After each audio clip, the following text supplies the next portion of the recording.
evening, everyone, and welcome to another episode of Turn Left. I am your host, Indiana's own Dana Black, coming to you live. Yes, all the way live from Black Pearl Studios, where we talk about Indiana politics from the left side of things.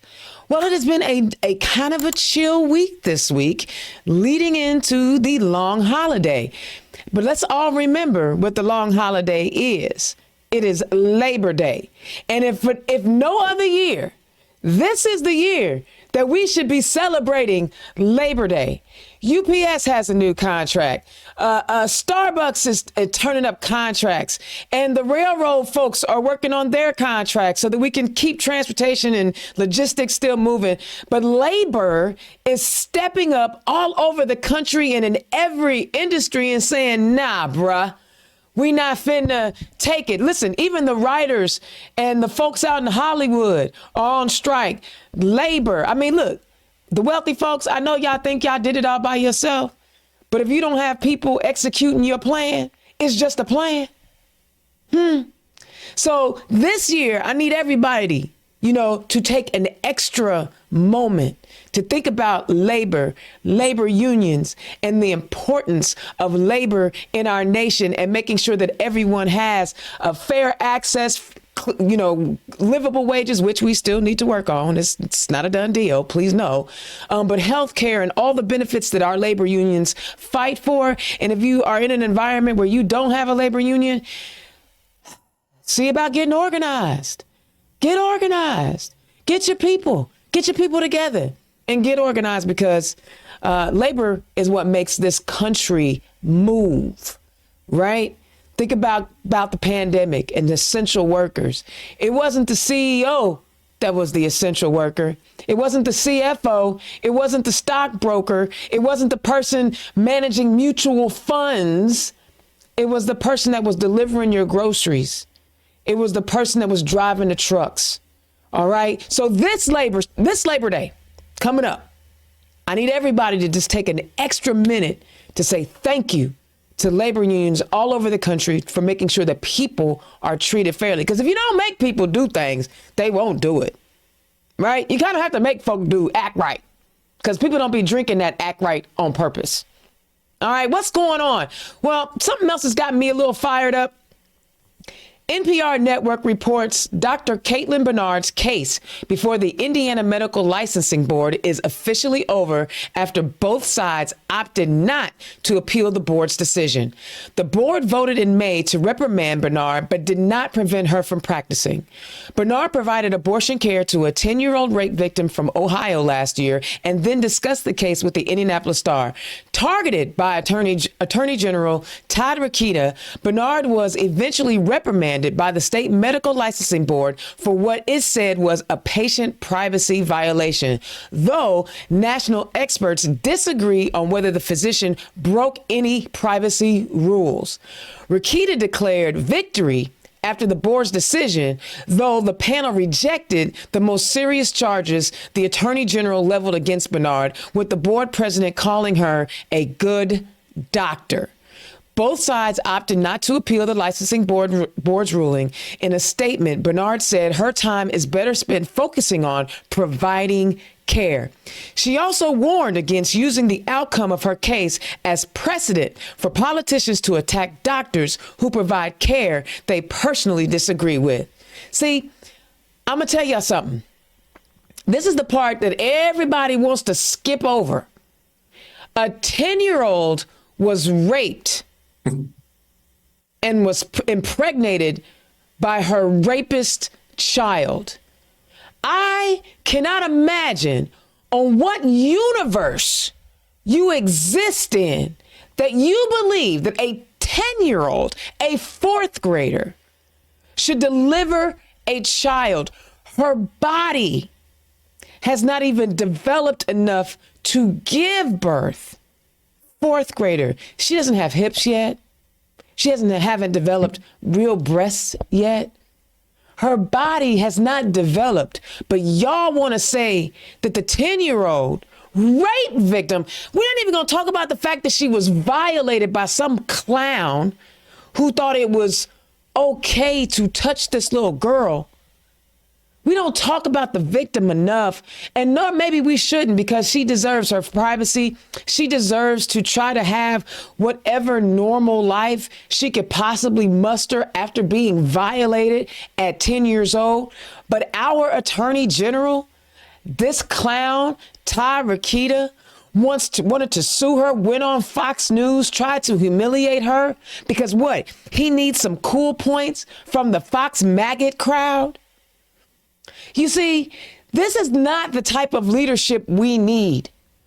He is not the type of leader we need in the State House, leading and being our top law enforcement officer, because he would rather prosecute the doctor who potentially preserved this 10-year-old girl's life for cool points, for style points, for political points. He's on the wrong side of this. And although Dr. Bernard took the high road on this, she didn't have to. She could have came for him. But y'all, next year, this clown is on the ballot. And the rumor mills have already started on who might be running in that seat. But I'm not finna say nothing, because I'm going to let them tell their own story. But what I'm telling you is Ty Rakita is garbage, and he needs to go bye-bye. The idea that he would prosecute a doctor who saved a 10-year-old rape victim's life is beyond reprehensible. Let's get rid of this fool. Let's get rid of him. All right. The Louisville Public Media reports schools across the state of Indiana will receive nearly $30 million this year to spend on safety measures, with two-thirds of the funds, going toward law enforcement and school resource officers. Governor Eric Holcomb announced on Tuesday that the state approved all secured school safety grant applications this year due to an increase in funding from the Indiana Department of Homeland Security.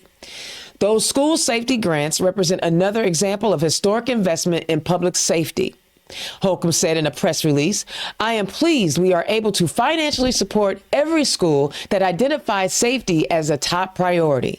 The grant provides matching funds up to $100,000 to schools. The money can be used to hire security personnel, purchase safety equipment and technology, expand parent and student support services, conduct site vulnerability assessments, and more." This year, more than 450 schools submitted about 600 safety projects. The largest spending category is for school resource officers and law enforcement officers. More than $19 million. $19 million will go toward placing SROs and LEOs in schools, support resource officers, law enforcement officers. So, I guess this is okay because, they won't do anything about semi-automatic weapons. I guess this is okay because they don't care who actually receives or gets a gun, because we are now a permitless carry state. I guess this is like a Band-Aid on a broken leg. I guess, but we don't ever really want to really address the issue. The issue is that there are too many guns, too many unaccountable guns, and too many assault weapons that people can get their hands on that walk around shooting people.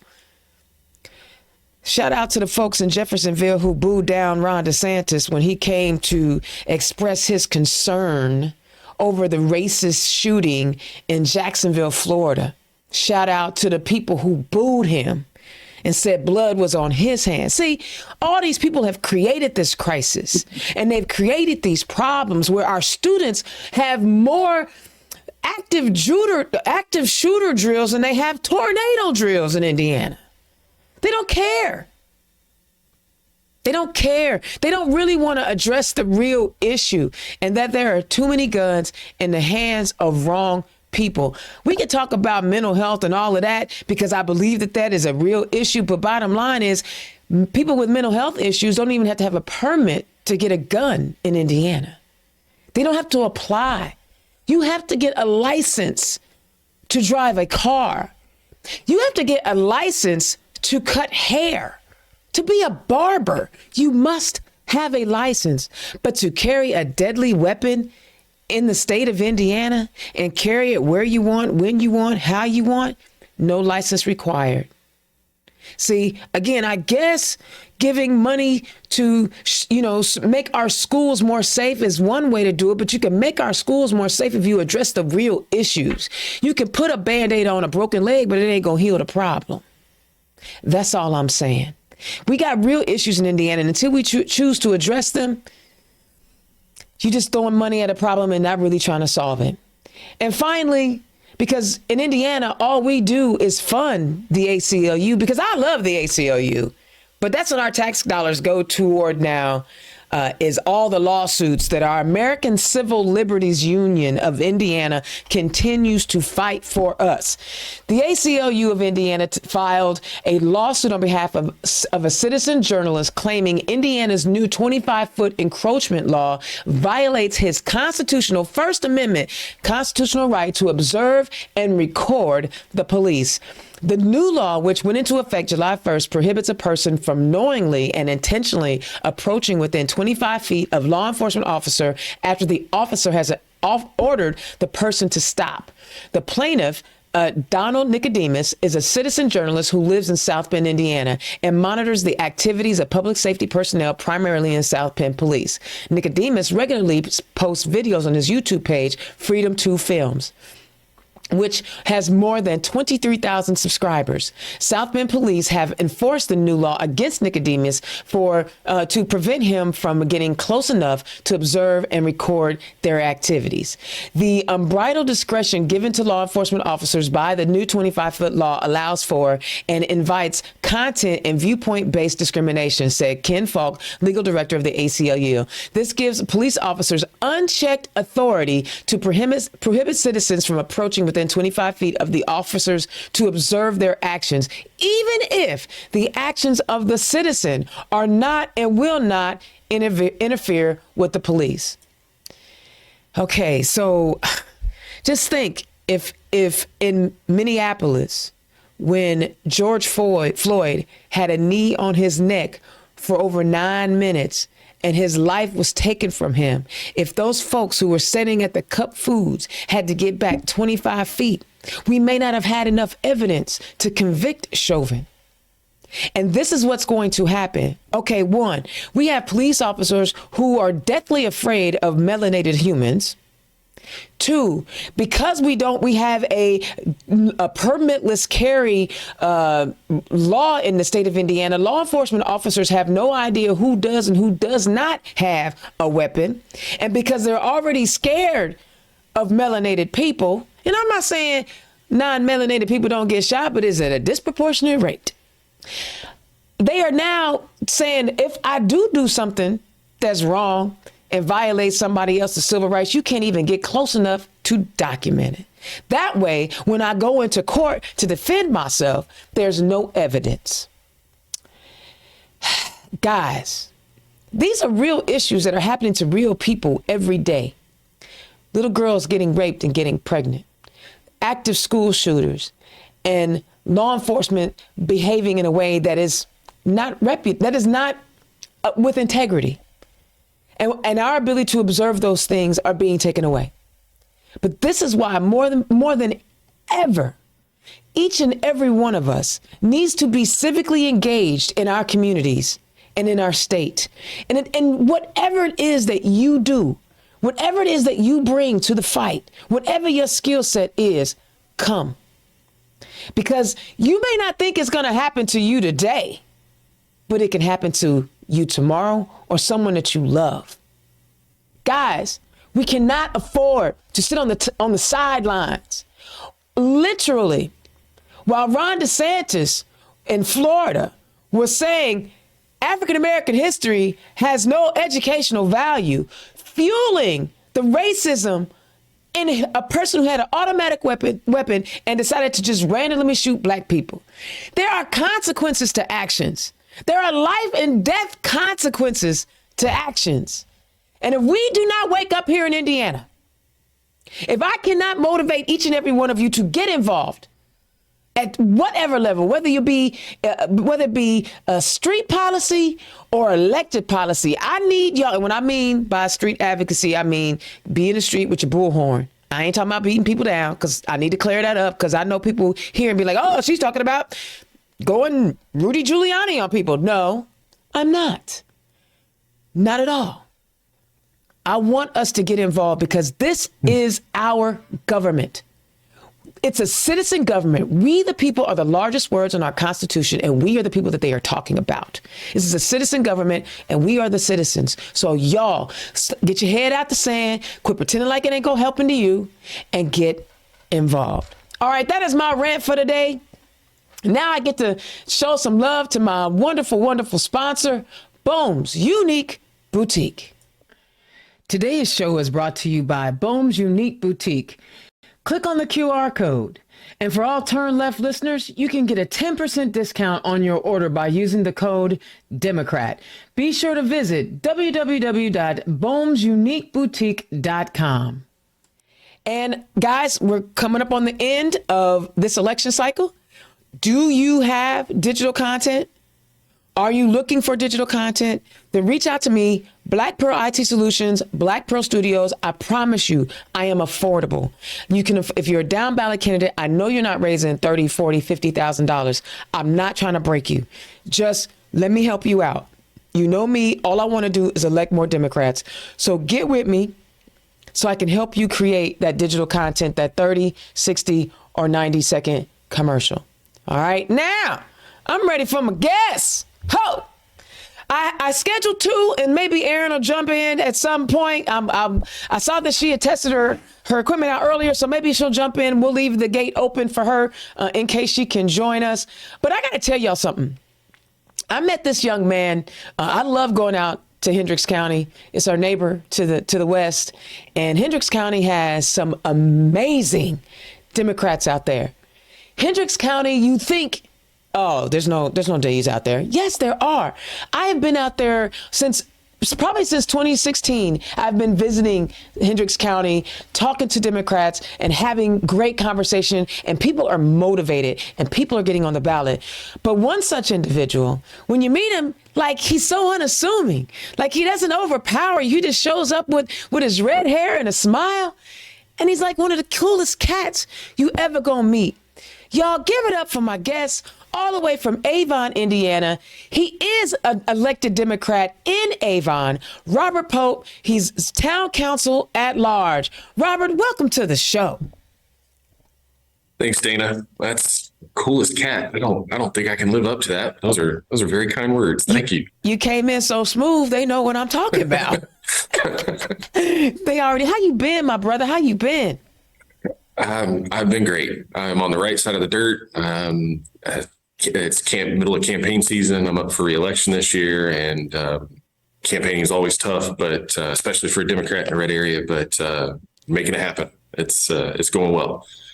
So okay. Before we dive into all the things that you've been doing and what you will do, I do want to ask you some questions. Talk about what you guys are doing in Hendricks County, because I don't think people understand. Just because your county or your location seems to be red, talk about the energy that you guys bring out there in Hendricks County.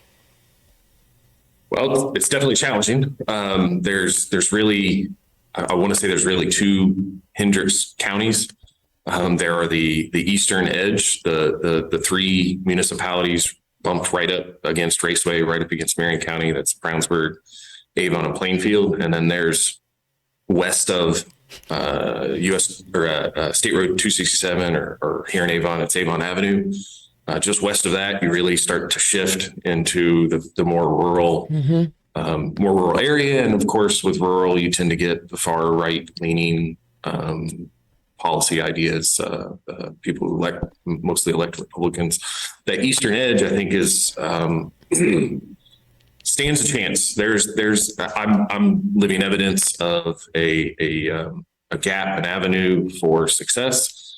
It lies within the highly populated areas. There's like 170,000 people that live in Hendricks County. And if I remember, it's like 130,000 of them live in those 3 Okay. In and around those three municipalities. So the population drops drastically after that US or State Road 267. So what are we doing? Well, we're trying to focus on those areas where Democrats potentially can get elected. I would love to see more Democrats focus from bottom up. But I can understand the motivation for most people to want to like make changes from, high levels of power. Sure, So absolutely. president, governor on down. I went into this campaign, my first campaign, knowing that this job is different than what I think most people would want to see more Democrats, being successful at, those high policy ideas.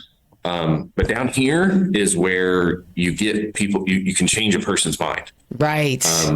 As you said, like I'm 6'3", 250 pounds. I'm big giant beard, hair, all this. Like I give off a different aura. Hold up. I got a clown for just a minute. You said you 6'3", 250. Right? 254. Yes. Okay. Yeah. The Orange Menace. Now I see where you're going. Said he was 6'3", 215. 215. Yeah. And I'm going to tell you, just from the neck up, I mean, you looking a little bit more stealthy than homeboy. You think that 215 is truthful? No, I've been 6'3" and 215 pounds, and I felt like a twig. So he is not. He's a stump. I couldn't help myself. This is what happens when you trigger an adult with ADD. You know what I'm saying? You straight up trigger. That's right. That's right. But you know what? And I love it. So how do you guys stay motivated? How do you help each other stay motivated? On a wing and a prayer? No, I don't know. It's challenging. You find that motivation where you can. You've got a stronghold, a group of Democrats who are either in the party and actively engaged within the party. You've got those on the fringes or on the outside that don't want to necessarily get involved with the party itself, but are trying to make sure, hey, guys, the world is crazy now. We need to think differently. Right. We need to get some more of these other parties elected, whether it's Democrats or anyone else. But as we all know, there really is only two parties in America. Right. So it's growing. You've got a shift in demographics. Yep. I'm a little cautious to say this, but I feel like anyone under 45, 50 at this point is pretty dead set that they'll never vote for a Republican in their life. Right. And as those age out, those older generations age out, and your suburbs, Brownsburg, Avon, Plainfield, in my county's case, have those younger demographics move in, though that color is just going to shift to the left even more. So hope is a big one, and just trying to bust our butts and trying to make change. So I love it. I don't know if any of that works, but we're trying something. I love it. So Erin made it. Yay. You didn't miss anything except for my rant. You can listen to that later. My second guest on the show is running for Chersterton Town Council, District 2, Erin Collins. Erin, welcome to the show. Hi, thanks so much for having me. I'm excited to be here and talk with you today. I love it. Now, what county is Chersterton in? Porter County. Okay. Porter County. I was just talking to Robert. One of the things I was excited about having both of you guys on the show at the same time is because you guys are both on town councils. A lot of people think that there are only Democrats on city councils or in certain counties on county councils, but our town councils representing smaller communities. So some of them aren't necessarily super rural, but they're not also suburban, but they're more of our smaller towns. Talk about what you guys are doing up in Porter County to engage people, especially Democrats, to get involved where it may not be as purple as we want it to be, but there's still an opportunity for Democrats to have impact in their community. Yeah, absolutely. I think the big thing with Porter County is for a long time, we really counted on the union vote. We were a union stronghold, which tended to be Democratic. And I think we, as a whole, kind of started to just assume that they were going to stay with us and that we were going to continue to have that support. And I think we've, over the last, 4 or 5 years, especially through the ex-president's presidency, we lost some of that support. So I know right now the Porter County Democrats, I serve as the union liaison for them. My dad's a retired steel worker. My husband's a union sheet metal worker. So I understand the importance of not just having the unions, but the union members understanding their value and making sure that they feel like they're a part of the community and that Democrats have not forgotten about them. And that, we want to bring them back into the fold. So we've been really focusing a lot with meeting with different business agents of the different local unions, reaching out, getting into their meetings. I know as a candidate myself, I've been able to go to several different union meetings for some of the different locals. And it's been an amazing opportunity just to talk to people, to put my face in front of theirs, and to say, hey, I see you, and I want to hear what you want. What do you see that's lacking in our community? And I love that. You would have loved my rant. I'm trying to tell you. You would have loved my rant. You need to hear it. The cool thing is we're witnessing. I remember in 2016 when I ran, and I would go speak at union halls, and I saw all the Trump signs, and it just blew my mind because, like you said, we were married. It was a relationship, and sometimes I think individuals or party leaders or whoever take certain groups of individuals for granted. And I think we took the unions for granted. And I remember begging, can I come and talk to y'all? Can I, because I wanted to make sure that I explained, yes, I see you, but I want to tell you how these policies that these people that you're going to vote for are going to hurt you. And that was are you having any success having those types of conversations with the union? Yeah. Yeah, we are. I know that what's really helped specifically is Senator Rodney Pohl. I actually helped with his campaign last year. It's part of why I ended up running. But he helped to create a list, and it was of all the, either anti-union legislation that had been passed in our state or pro-union legislation that had been passed in our state over the last, I want to say it went back 15, 20 years. And it was all just fact. This is the legislation and this is the party that passed it. And this is how it affected you. Right to work was a big one. A lot of people didn't understand that it meant the right to work for less, not actually being a good thing. And so I think that opening their eyes and making them realize that, Democrats are the people that are going to help pass the infrastructure bills that are going to keep you working. One of the main things in my own campaign I'm really pushing is for Chersterton to pass a responsible bidder ordinance. We're one of the only communities in the area that doesn't have one. For people that don't know. Yeah, tell me what that, did you say bidder as in BIDDER? Okay. Yes. Yeah. So basically what that means, it's a safety net. Any infrastructure project, any project in general, typically that's over $100,000 to $150,000 that's being funded with taxpayer money. It would require that the bid go to specific contractors that have been vetted, that have the highest safety standards, that have an apprenticeship program. It doesn't specifically say union versus non-union. It just is a matter of fact that typically it's union companies and union contractors that have those standards. And so I know, I don't know about everybody, but I know for myself, I don't want to be going on a bridge that was put up by, some company from Kentucky that came here because they were the cheapest bid. I would rather. I agree. I agree. All right. Well, you know what, y'all, I hear both of y'all. Y'all ready to talk about it. So I'm gonna be done with like my prelims, and because again, I'm excited about our small towns. I'm excited about what, people are saying. I am no longer just going to be in this small town and let things happen. We're running, we're showing up, we're pushing the needle. So I wanted to just kind of just give a shout out to both Avon and Chersterton as small towns that are electing Democrats, and there's an opportunity to, move the needle. All right, Robert, tell the people who you are and where you come from. From west side of Indianapolis. Can't quite claim Hallville, but northwest of 16th and Tibbs, born and raised. Joined the United States Army in 2000 when I graduated. Spent 4 years on active duty, including the invasion of Iraq.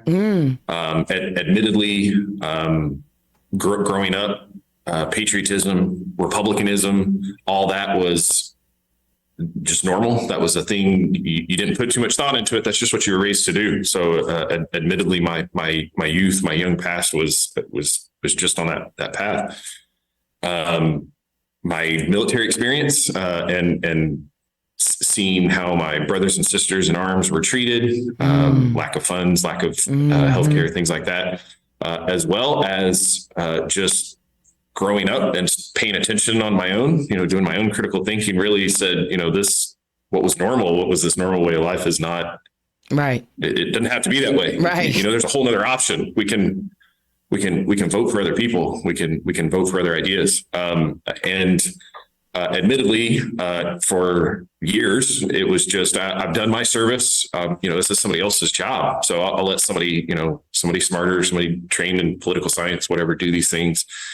And like I imagine many people, 2016 scared the Jesus out of me when we elected Trump. And I legit had the thought of, really, I've got to do this. Like I've got to stand up and take on this extra service. I've got to stand up and be someone who does this. So 2018, I volunteered for Toby Beck's campaign for Indiana 4th.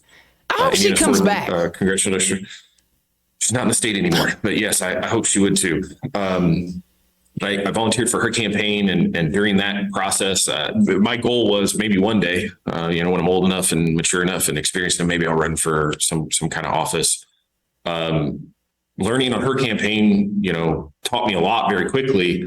But I guess I had my head on my shoulders, and one of the volunteer coordinators said, we really need more Democrats running for down ballot spots. Have you ever thought about running for an office? Yeah, sure, maybe, but one day. Right.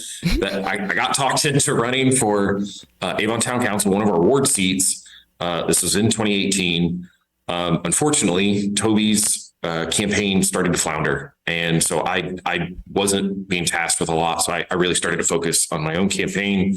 I invested a lot of time in just learning how to do the job. As silly as that sounds, just learning how, what authority does a town council have? Mm-hmm. What is the key crux of the game, as I like to call it? By the way, I got to gain 2 votes. I'm one of 3. I got to get 3 votes total. Right. That's how you make things happen. Right. So 2018, I started really focusing on my campaign 3-4 months out. And I lost by 59 votes, 0.85% of the total vote tally, absolutely unheard of here in Hendricks County. I felt done at the time. I was like, I'm good. I'm not. I'll go volunteer back. I'll go be a good volunteer helper. And everybody, and I mean Democrats and Republicans alike, were like, no. You're onto something. You can't walk away after 0.85%, less than 1% of the vote. Luckily enough, the very next year, 2019 was a municipal year, and we had 2 at-large seats. I carried the momentum from the previous year, learned from what I did well, what I didn't do well, changed some things, and obviously I won one of the 2 seats. Here we are 4 years down the road, and I want to say 4 years of a lot of hard work and a lot of success. And if I can use any of that to play the trumpet for this party, I feel I was successful in my mission for the party, which was to show people that Democrats can govern, that we are capable of. We're not crazy leftists, and these are absurd ideas. Right. No, I know how to make sure our budget is sustainable. I can prove to you that we can balance livability, cost of living, the local economy, but still at the same time making sure your services are taking the public safety and other services are taken care of. So I feel like I've done a good job, especially in that regard. And hey, I know some of my supporters would be very mad at me if I didn't get this little blast in. I am the only elected Democrat in the county, but on my council, there are 4 other Republicans. And 3 out of my first 4 years, I've been elected to council leadership. Wow. In my second year, I was elected to the vice president. And this year and last year, I was elected to the council president. Come on. I'm in no way going to try and say like that's because I'm special or that I'm Sounds like you are. or anything like that. Honestly, it's purely I've done the work. That's it. Like I've just been willing to learn, go to these places, be present, be empathetic, be able and willing to be spoken to and listen and that goes a long way. Yeah, I think, and that's successful. And I'm going to ask you later, those communication skills that it took to get some of those Republicans to vote for you. But before we get there, Erin, tell the people who you are and where you come from. Well, hello. So Erin Collins. I am running for Chersterton Town Council, District 2. I grew up in Chersterton. I lived in Jackson Township, which is probably about 10 miles out from the town center of Chersterton. I went to all Duneland schools, went to Chersterton High School.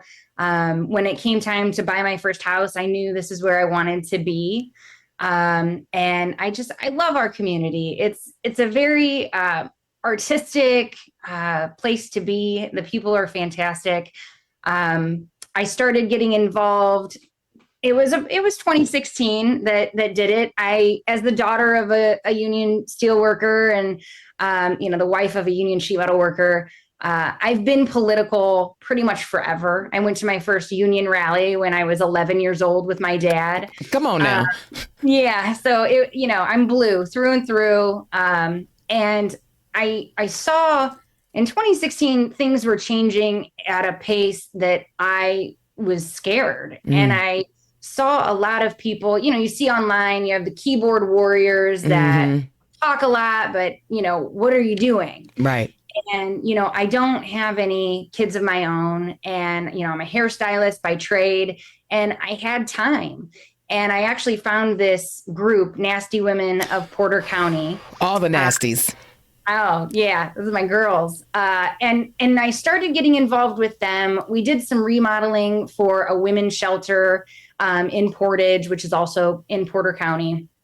And I kind of led the team on the interior. So we painted the walls, we did caulking, we put new trim in, we got new bunk beds. We really just transformed all of the 6 rooms that they had into tranquil spaces, for women to start over again. I think that it's important. You can't be expected to recoup and to heal in a place that's not giving you those healing vibes. So yeah.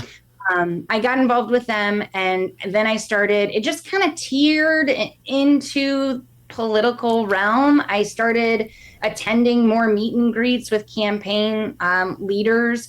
I was asked if I wanted to be a precinct committee person. It was the season of me saying yes.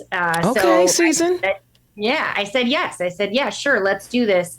We ended up having a caucus. Karen Talion was retiring early. And so that was my first real taste of, the political machine and understanding what all goes into these different, types of things, caucuses and stuff. And I ended up standing behind Todd Connor, who is a dear friend of mine.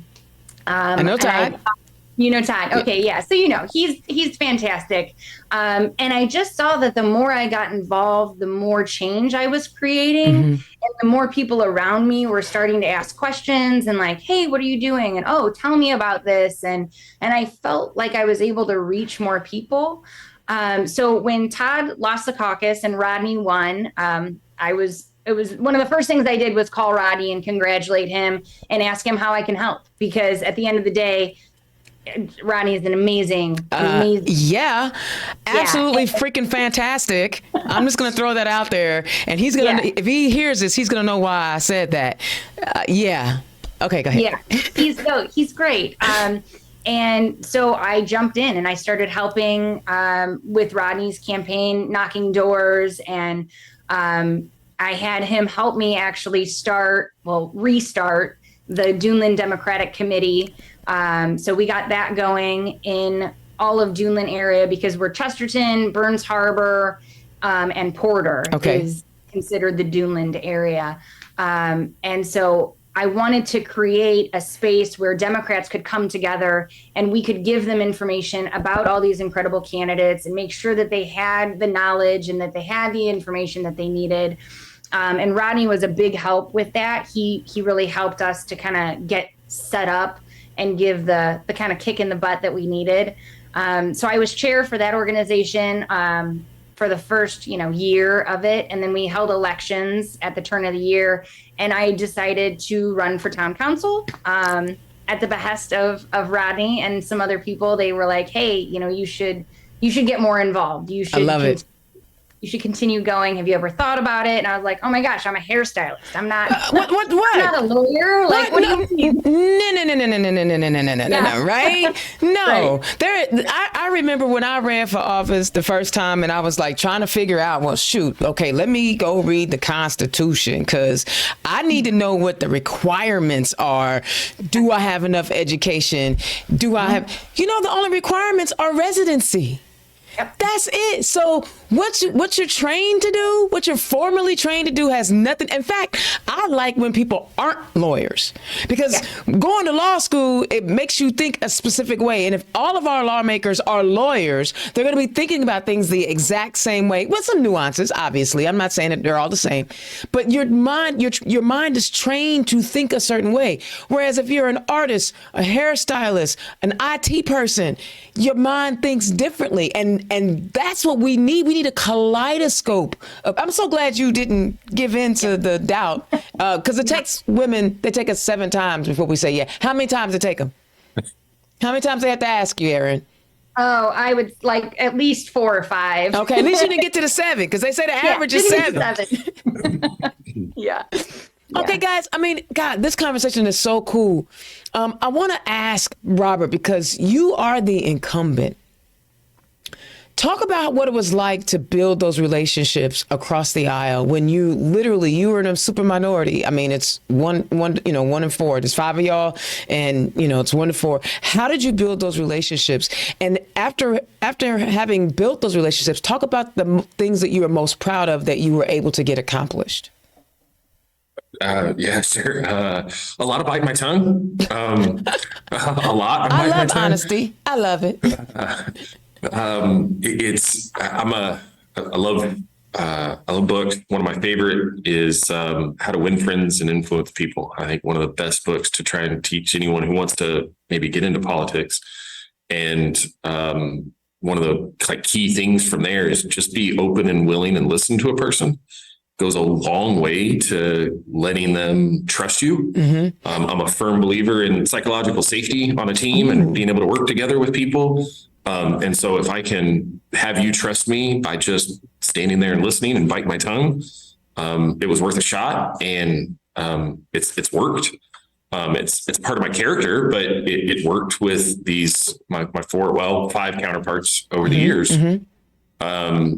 So how did I go to build those relationships? Kept quiet the things that didn't matter. Bit my tongue on the things that I say didn't matter. Pick your battles. Pick your battles. Pick your battles. down here, the key issues that most people want to delineate Democrats versus Republicans, just I have no authority to touch. Right. I'm here worried about filling potholes. I'm here worried about making sure you've got an affordable house. I'm here trying to make sure you've got a decent paying job.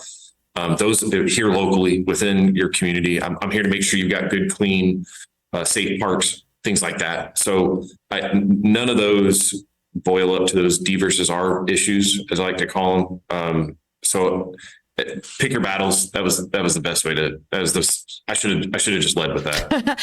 but after you built the relationships, you still had to get some things done. What was the thing that you're probably the most proud of that you were able to get accomplished? Getting, silly as this sounds, getting my counterparts for us to work together. Oh. Now I'm sure you're familiar with the open door law. It's very challenging for a legislative body to communicate with each other, especially when they're limited. So for 5 of us, 3 of us essentially can't be in the same room together, or we're breaking the law. There's times and places that we can, but it's very you can't. It's very challenging to build consensus. Sure. And I'm a team player. I love trying to collaborate and build consensus. So my efforts mostly were talking to one council member one-on-one, talk to another council member one-on-one. And I quickly learned that wasn't happening between them. Oh, interesting. And do the math.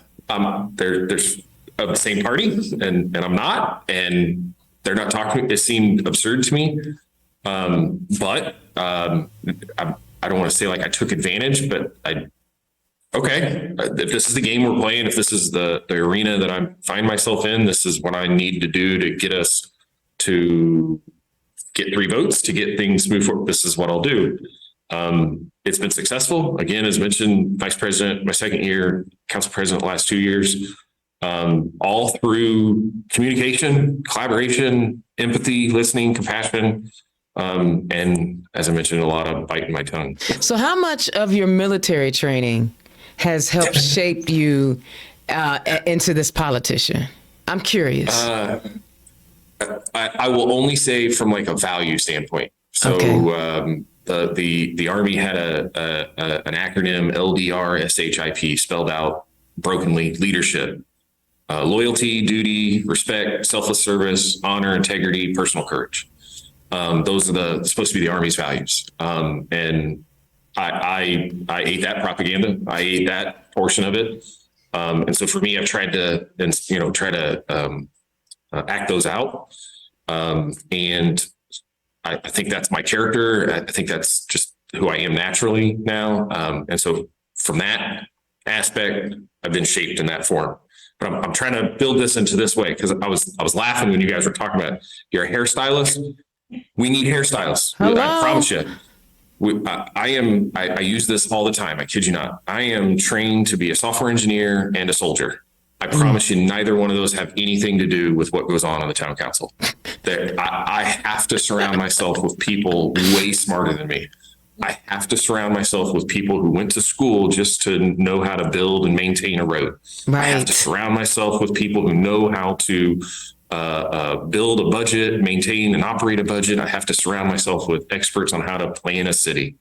And my professional experience, soldier or software, does help from time to time, but very, very rarely. Wow. Very rarely. I love the way you express yourself about what it is to be on a town council, your town council. Like there is such a pride in listening to you tell your story. I'm sorry, I'm deviating. Okay. And then Erin, when you win, yes, you're hearing his philosophy on sometimes having to bite your tongue and things like that. What are some of the things you mentioned? The bitter rule law clause, but what are some of the other things that you hope to accomplish once you're elected to your Chersterton Town Council? Yeah, so far, just without being elected, actually in June, I put forward a resolution for Chersterton to recognize June as Pride Month officially. We had some vandalism take place with, I remember. just idiotic hate. And I wanted to send a clear message that that was not going to be tolerated. So I'd like to build on that. We have there's a Coffee Creek improvement plan. I'm really big about our parks. I think that we've got beautiful area right now, but I think that we can do more with what we have. There's a Coffee Creek Park that's kind of right behind where our downtown is. And there's an improvement plan that, it's been being talked about for a couple of years. And I'm learning that government moves very slowly.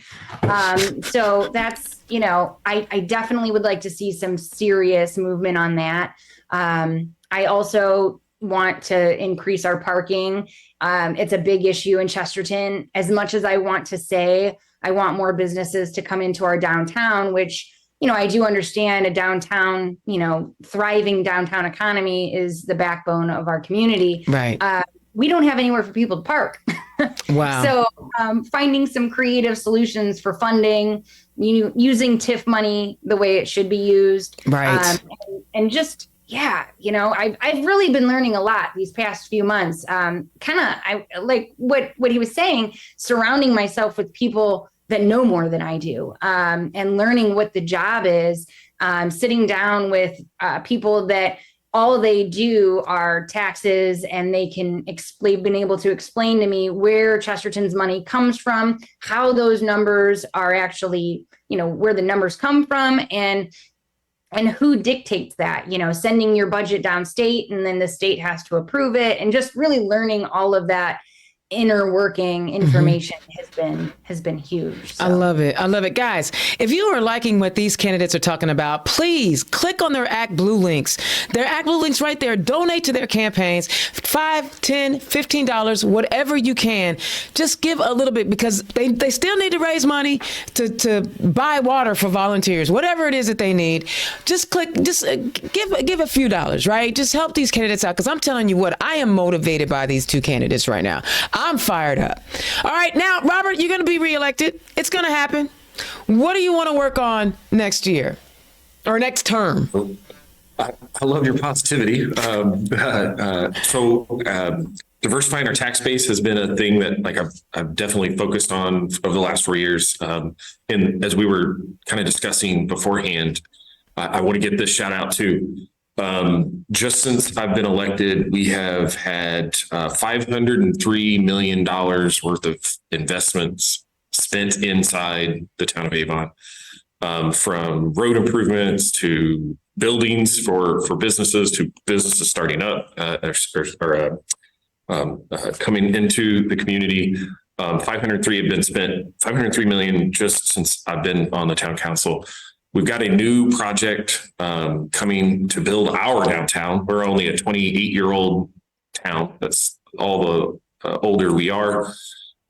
We don't have a town center or a downtown.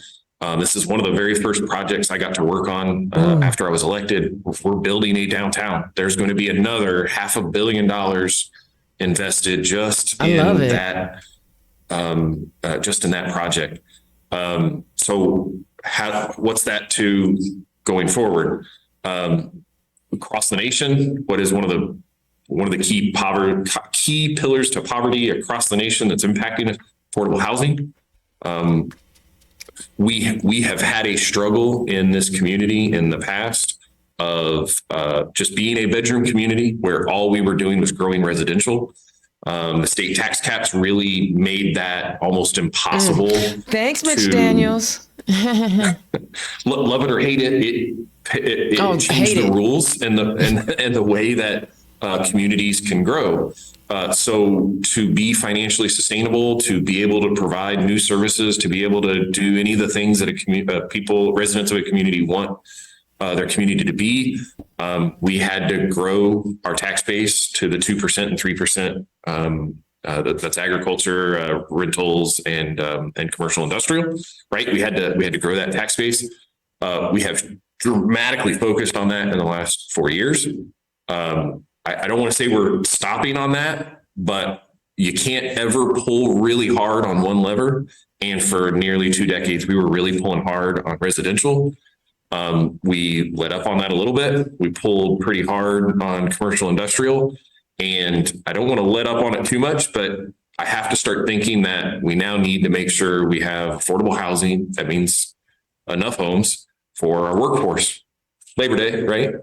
We need to make sure that those who are making the money or making the product or doing the thing have an affordable place to live. And the solution to just bust them in from Marion County is not, it's not humane. It's not good governance. It's not good. So,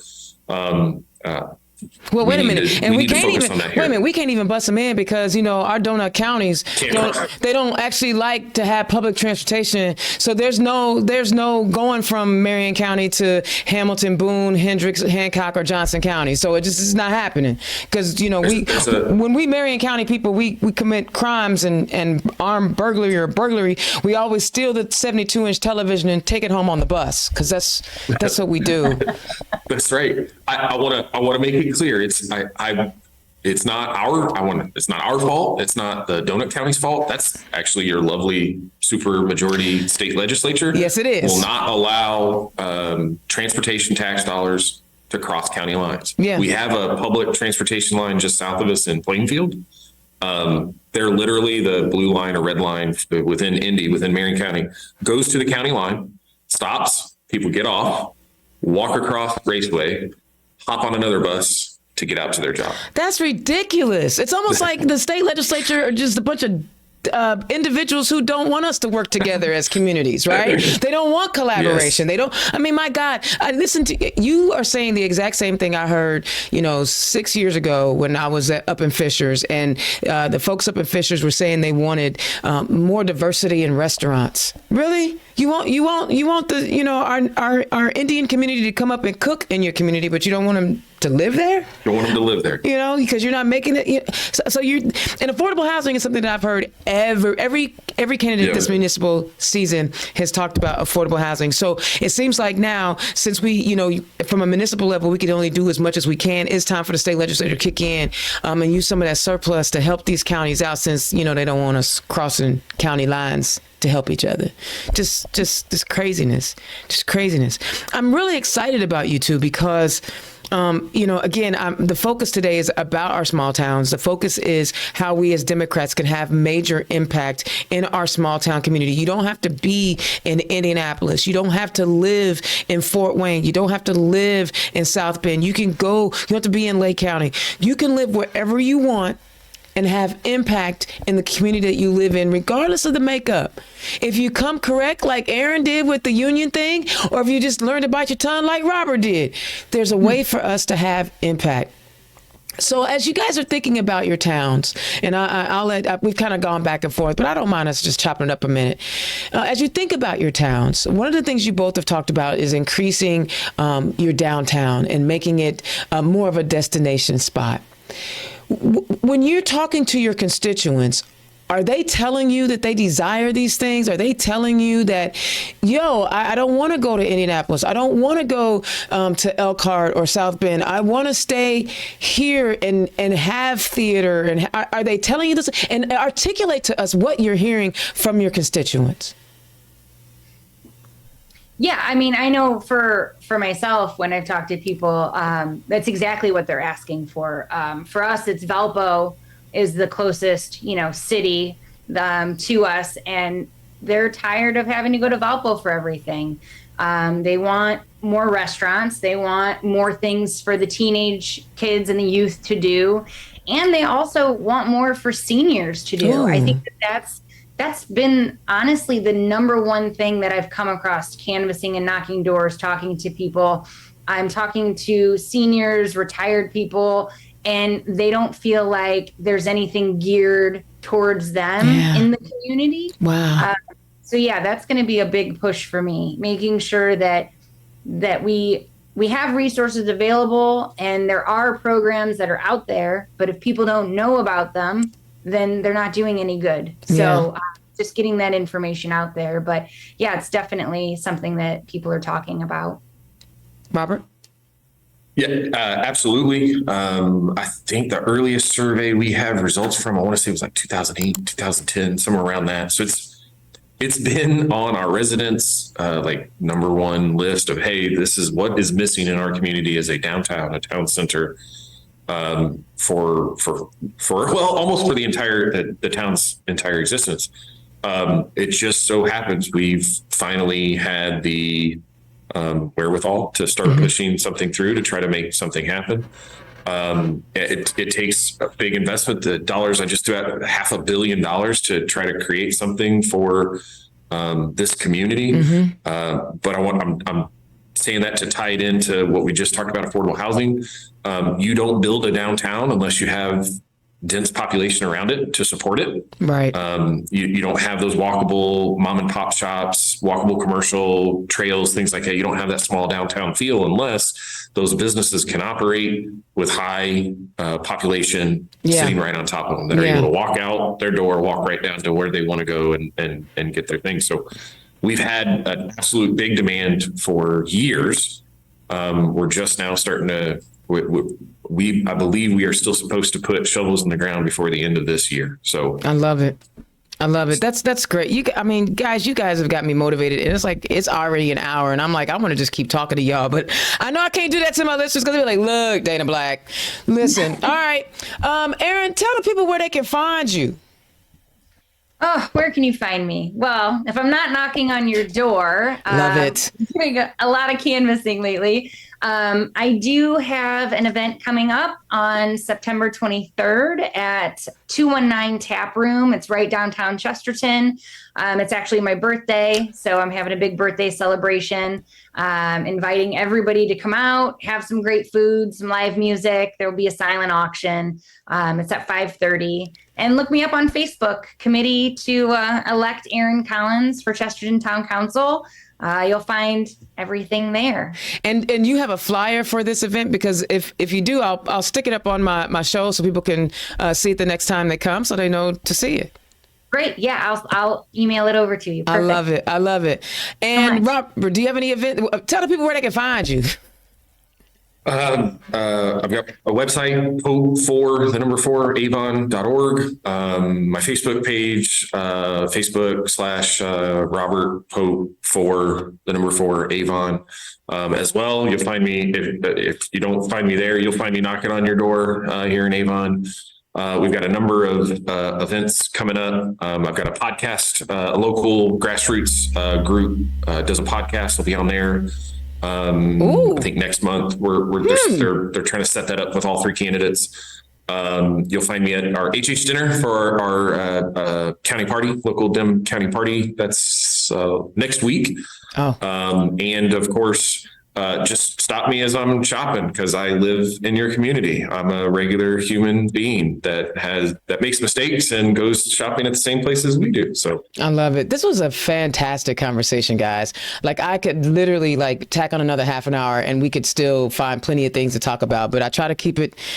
Thank y'all so much for taking time.